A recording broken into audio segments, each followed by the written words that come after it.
The old veteran in the back row was barely noticed, just another forgotten face in a crowded courtroom. But when the judge read his name, everything stopped. Papers frozen mid-air, whispers dying mid-sentence. Then, in a moment no one could have predicted, the judge himself stood and snapped a salute, his hand trembling with something deeper than duty. But what happened next will shock even those who thought they'd seen everything. But first, let's go back to the beginning. The Jefferson County Courthouse didn't run on dignity.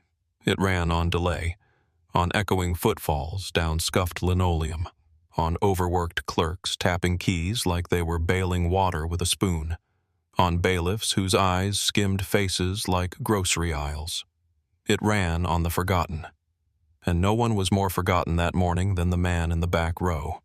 Thomas Granger, known once as Gunny to his platoon, dad to two now-grown sons scattered across the coasts, and that guy in the chair to the court staff who barely glanced his way. 73 years old, shoulders stiff from more than arthritis, a back straight out of habit, not ease, and hands, gnarled, calloused, resting on rubber tread rims that bore the weight of everything he'd carried and everything this country had laid at his feet. His jacket was regulation issue decades ago, though worn to a softness now. The American flag patch on the shoulder had dulled, the red turned brick, and the white almost dust. On his head, a trucker's cap, sun-bleached and stained, with 1st Cavalry, retired, stitched in gold thread. The fabric curled like parchment at the edges. The chair creaked slightly every time he shifted. No one looked. He'd arrived an hour early, not from anxiety but from discipline. Pushed himself up the barely code-compliant ramp, the one city contractors had refitted after a winter slip lawsuit. He hadn't complained then, either. That wasn't his way. The summons he carried was neatly folded, creased with precision, kept in the inner pocket of his jacket beside a photo. His wife, long past, smile faded but intact. She would have told him not to wear the uniform coat. "Looks like you're begging for respect," she would have teased. But she also would have packed him a sandwich. She'd understood the difference between pride and survival. At the desk, they asked his name like it was an inconvenience. "Thomas Granger," he said evenly. The clerk didn't glance up. "Overflow room. We're behind."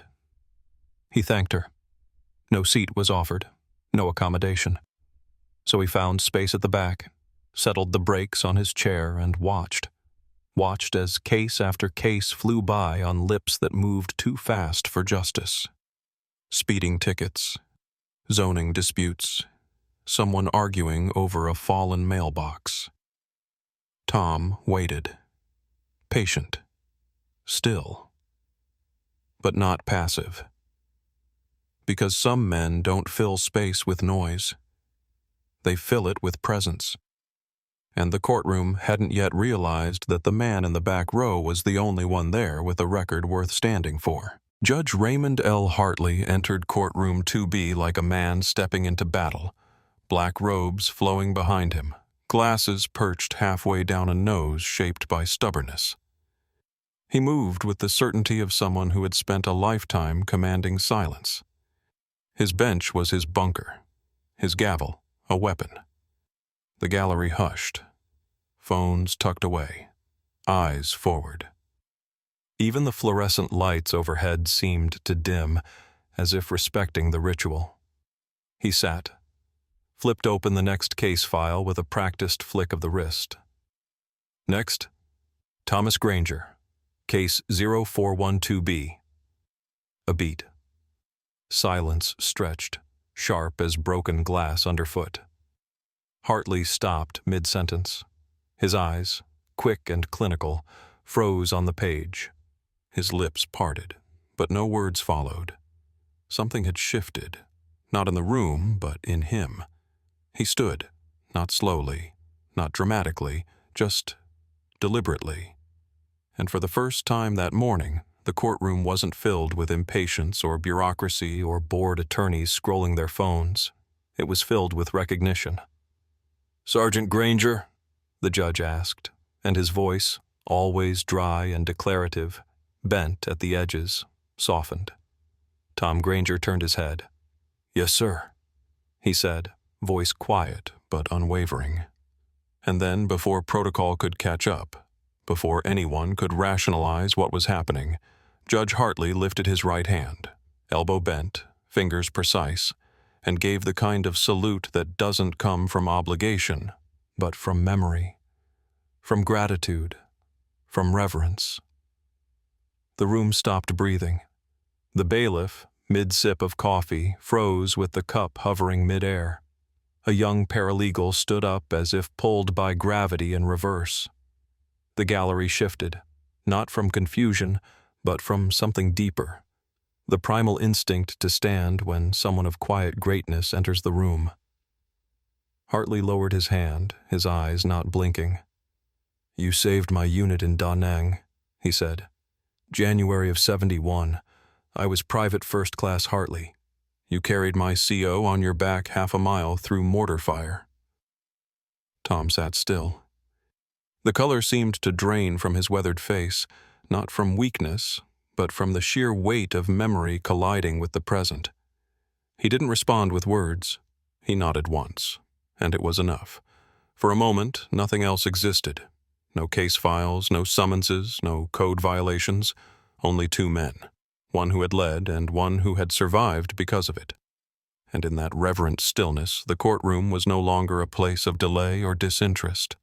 It was a shrine, to service, to memory, to the name that made even justice rise to its feet. The gavel never struck again. Not after that. When Judge Hartley retook his seat, the room hadn't fully recovered. The air still held the echo of that salute, the reverberation of history breaking through the beige walls and docket sheets. For a long moment, he just looked at Tom, really looked, like he was still trying to square the man in the wheelchair with the memory of a silhouette running through smoke and bullets decades ago. Then he spoke, calm, clear. "This case is resolved. Full benefits reinstated. Back pay retroactive to date of first denial." No one breathed. A beat later, the county representative, gray-suited, paper shuffling, suddenly too aware of the weight in the room, rose, voice tight. "Your Honor, there are protocols. This case still requires—" Hartley didn't let him finish. "You had 30 years, he said, each word like a chisel striking stone. 3 decades of oversight, denials, form letters. This man didn't ask for special treatment. He asked to be seen." His voice didn't rise. It didn't need to. "Sergeant Granger gave this country more than anyone in this building ever will. That includes me." Silence.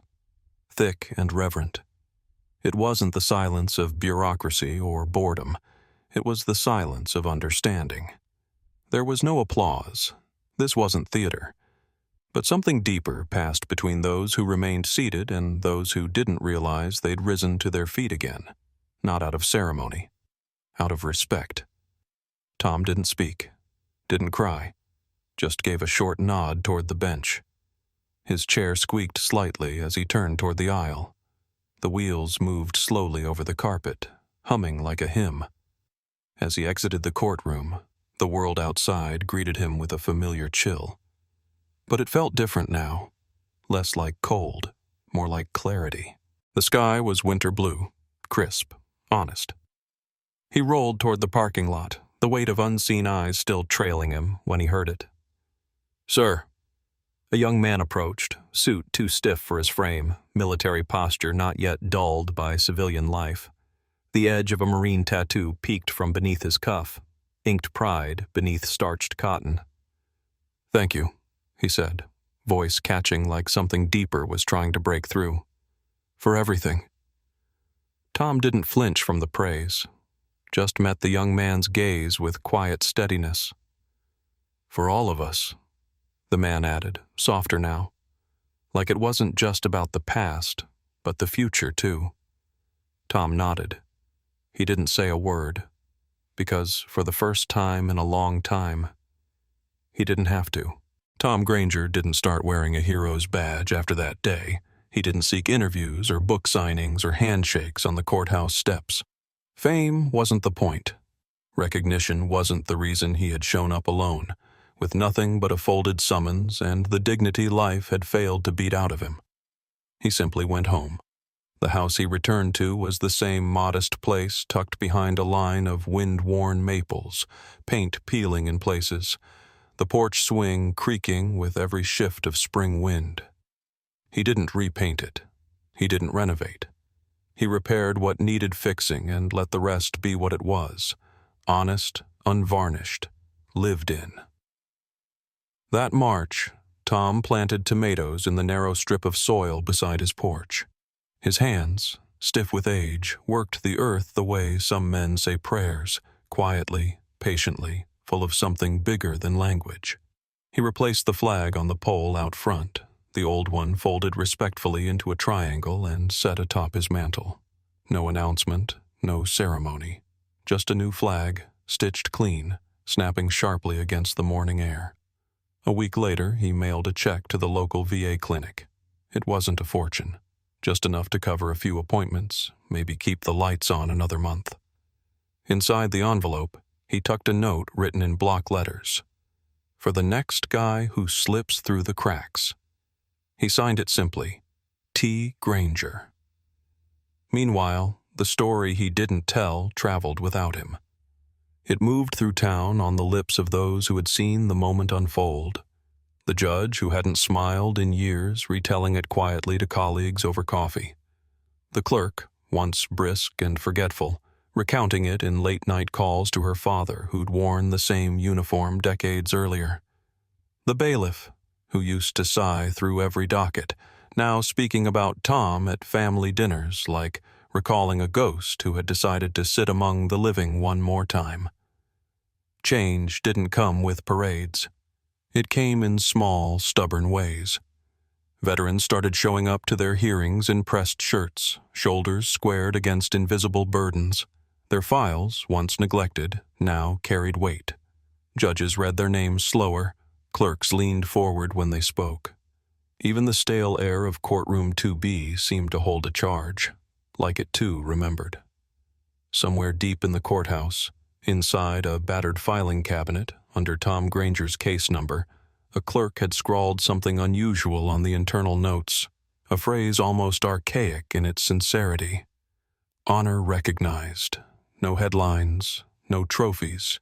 Just the simple, powerful truth that some men win battles long after the bullets have stopped flying. And some names, spoken aloud, are enough to make an entire room remember how to stand.